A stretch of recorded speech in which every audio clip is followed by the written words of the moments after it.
एक लालची औरत अपने पति के साथ रहती थी। उसका एक बेटा था जिसका नाम बाबूलाल था। वह कोई काम धाम नहीं करता था, बस पूरा दिन गांव में इधर उधर मंडराता रहता था। एक बार अगर और मुझे राम प्यारी बोले ना तो एक लगाऊंगी। चुपचाप यहाँ से चला जा, नहीं तो मुझसे बुरा कोई नहीं होगा।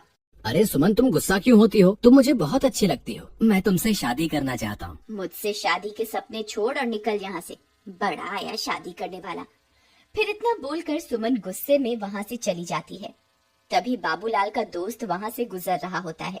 अरे बाबू भाई, ये सुमन तुमसे क्या कह रही थी? कुछ नहीं भाई, अपने प्यार का इजहार कर रही थी। लेकिन भाई उसके हाव भाव से तो कुछ और ही लग रहा था। बाबू भाई मेरी बात मानो तो तुम इससे दूर ही रहा करो। गांव वाले बोलते हैं इस सुमन के ऊपर चुड़ैल का साया है। ये रात को अकेले वीराने में घूमती है। कुछ लोगों ने तो इसके उल्टे पैर तक देखे हैं। तुम्हें पता है ना, उल्टे पैर चुड़ैल की निशानी होते हैं। चल बेवकूफ, तेरा दिमाग खराब हो गया है जो इतनी सुंदर लड़की को चुड़ैल बोल रहा है। सुमन कोई चुड़ैल वुड़ैल नहीं है, मैं तो इसी से शादी करूंगा। फिर इतना बोलकर वह अपने घर की ओर चल देता है।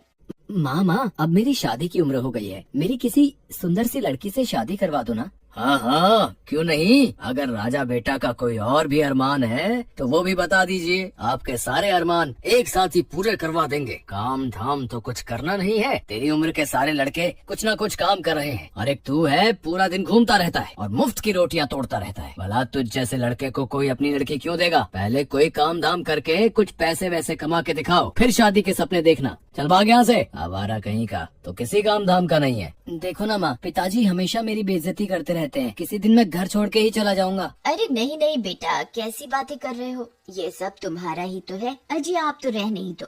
हर वक्त मेरे भोले भाले बेटे को नीचा दिखाते रहते हो। अजी हमारे पास इतनी धन दौलत है, क्या आप ये सब अपने साथ ऊपर लेके जाओगे? भला मेरे बेटे को कमाने की क्या जरूरत है?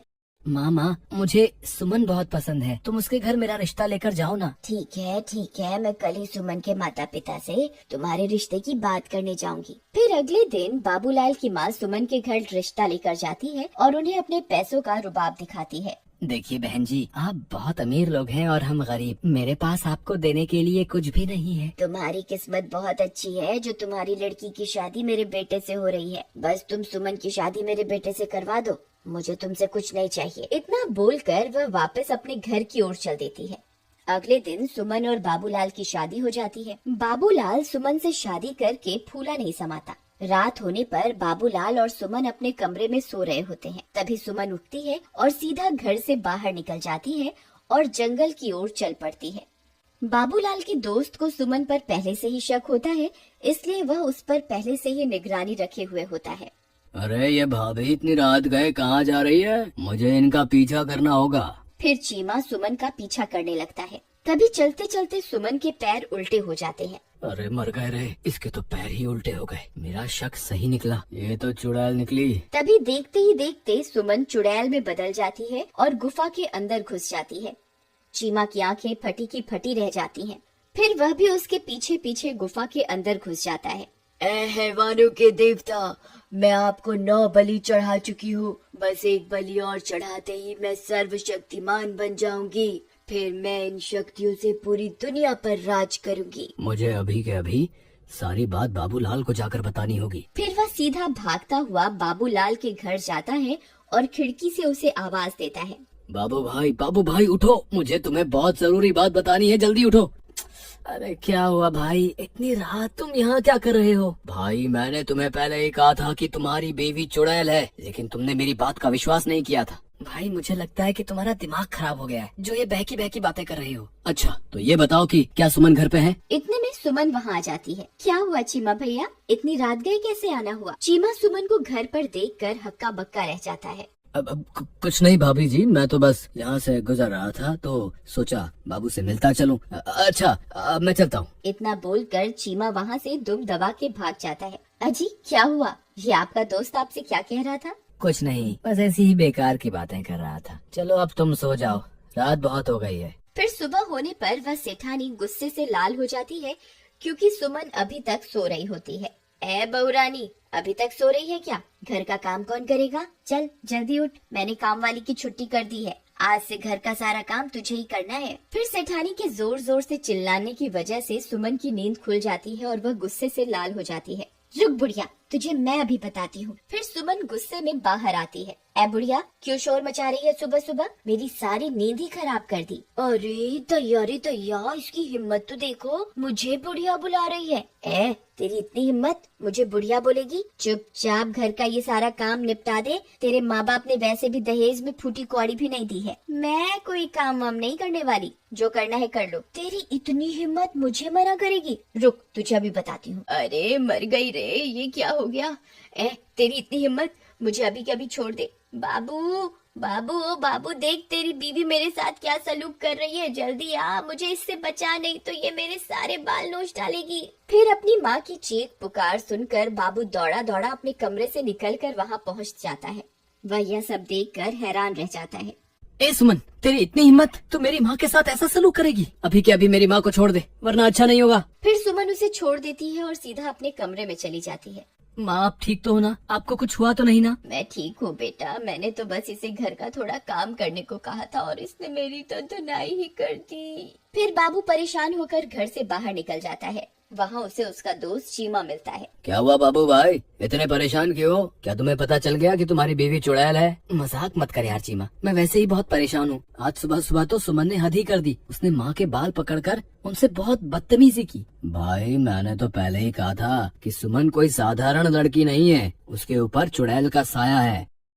एक बहुत आसान रास्ता है, अगर तुम उस चुड़ैल के सामने आईना रख दोगे तो तुम्हें उसकी असलियत उस आईने में दिख जाएगी। फिर वे दोनों अपने अपने घर की ओर चल देते हैं। रात होने पर बाबू सुमन के लिए एक फूलों का गजरा लेकर घर पहुंच जाता है। अरे भगवान, तुम कहाँ हो? देखो आज मैं तुम्हारे लिए क्या लाया हूँ। सुमन वहाँ आती है और गजरा देखकर बहुत खुश हो जाती है। फिर वह गजरा अपने बालों में लगाकर शीशे के सामने पहुँच जाती है। तभी उसके पीछे पीछे बाबूलाल भी पहुँच जाता है। सुमन जैसे ही अपने आप को शीशे में देखती है, उसकी असलियत उसमें दिखाई देने लगती है। बाबूलाल की आंखें फटी की फटी रह जाती हैं। वह उस चुड़ैल को देखकर बहुत डर जाता है। हे भगवान, ये मैं किस मुसीबत में फंस गया? ये तो सच में चुड़ैल निकली। अच्छा हुआ तुझे मेरी असलियत के बारे में पता चल गया। मैं आज रात को तेरी ही बलि देने वाली थी। अरे भागो रे, ये तो चुड़ैल निकली, अपनी जान बचा के भागो। चीमा भाई मुझे बचाओ, मेरी बीवी तो चुड़ैल निकली, तुम सही कहते थे। हाय, मर गए रे। फिर वह सीधा भागता भागता अपने दोस्त चीमा के घर पहुंच जाता है। चीमा भाई, जल्दी से दरवाजा बंद कर दो, तुम सही कहते थे, सुमन तो चुड़ैल है। मैंने उसकी असलियत आईने में देख ली है, अब वो मुझे नहीं छोड़ेगी। अजी, मुझे लगता है आपका ये दोस्त अपने साथ साथ हमें भी मरवा के छोड़ेगा। तुम अभी कभी इसे घर से बाहर निकालो, नहीं तो इसकी पत्नी इसका पीछा करते करते यहाँ पहुँच जाएगी। तभी जोर जोर से दरवाजा खटखटाने की आवाजें आने लगती हैं। वे सब लोग डर जाते हैं। अरे दैया, लगता है इसकी पत्नी इसका पीछा करते करते यहाँ पहुँच गई। चीमा भाई, गलती से भी दरवाजा मत खोलना, नहीं तो वो चुड़ैल हम में से किसी को भी जिंदा नहीं छोड़ेगी। अरे मर गए रे बाबू भाई, भाभी तो चुड़ैल बनकर हमारे दरवाजे पर खड़ी है, अब क्या करें? मैं तो कहती हूँ इस बाबूलाल को उठाकर घर से बाहर फेंक दो। वह चुड़ैल इसी की तलाश में यहाँ आई है। बहुत शौक चढ़ा था ना इसे सुंदर स्त्री से शादी करने का, अब भुगतने दो इसे। चलो भाई बाबूलाल, अभी के अभी मेरे घर से बाहर निकलो। चलो चलो चलो। नहीं, मैं कहीं नहीं जाने वाला, मैं अकेला नहीं मरूंगा।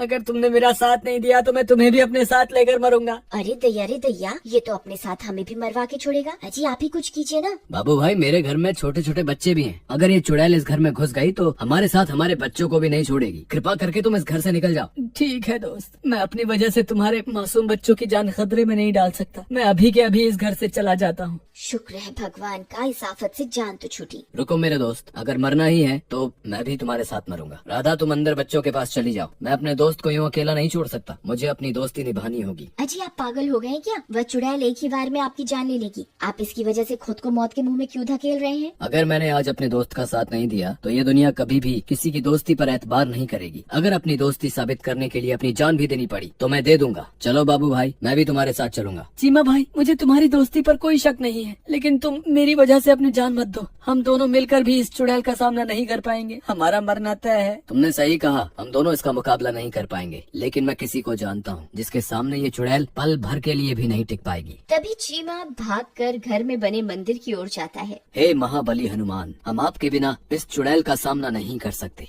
आज फिर से एक बार बुराई को हराने के लिए हमें आपकी जरूरत है। कृपा करके हमारे साथ चलिए महाबली। चलो भाई, अब इस चुड़ैल को सबक सिखाने का वक्त आ गया है।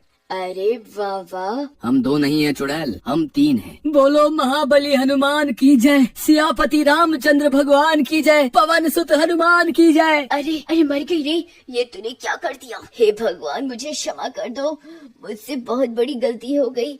हे महाबली, हे सर्वशक्तिमान, मुझे क्षमा कर दो। मैं आज के बाद किसी व्यक्ति को नहीं सताऊंगी। फिर कुछ ही पलों में वह चुड़ैल जलकर खाक हो जाती है और एक बार फिर बुराई पर हमेशा की तरह अच्छाई की जीत होती है।